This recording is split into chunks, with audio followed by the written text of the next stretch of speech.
So the diagram says, take your signal and bring it into a delay line.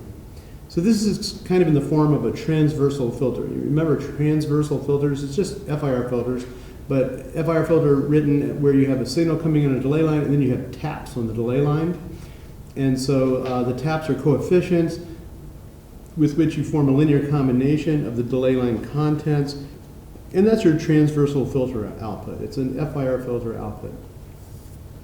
Now what about these taps?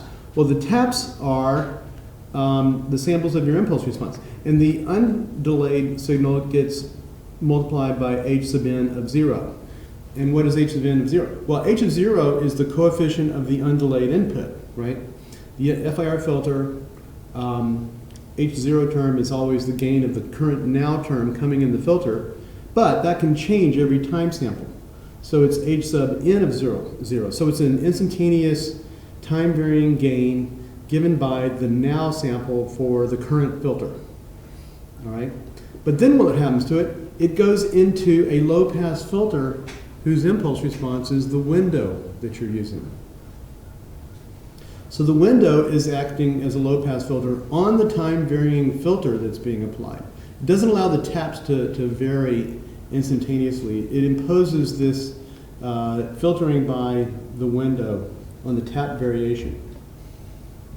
And the same story occurs for the h of n minus 1 tap. That's the coefficient of the one sampled delay, and it's right where it should be. It's after one delay element. So after one sample delay, you apply h of 1, but not h sub n of 1, you use h sub n minus 1 of 1. So in other words, it's remembering what filter was enforced when that signal first entered this delay line.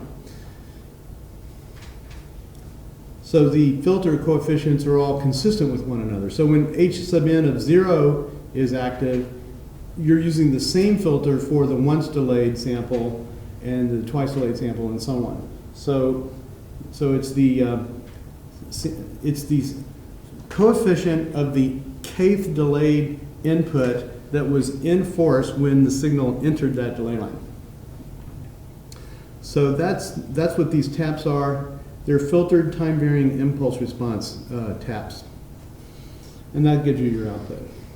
So that's actually really nice because it means that your filters are band limited. And so it means, for example, that you can now downsample the output of this thing consistent with the band limiting imposed by the window. So now we get to think of our window transform as a frequency response as an anti-aliasing filter for downsampling, and it constrains the time variation of the filter to avoid aliasing in the frequency domain.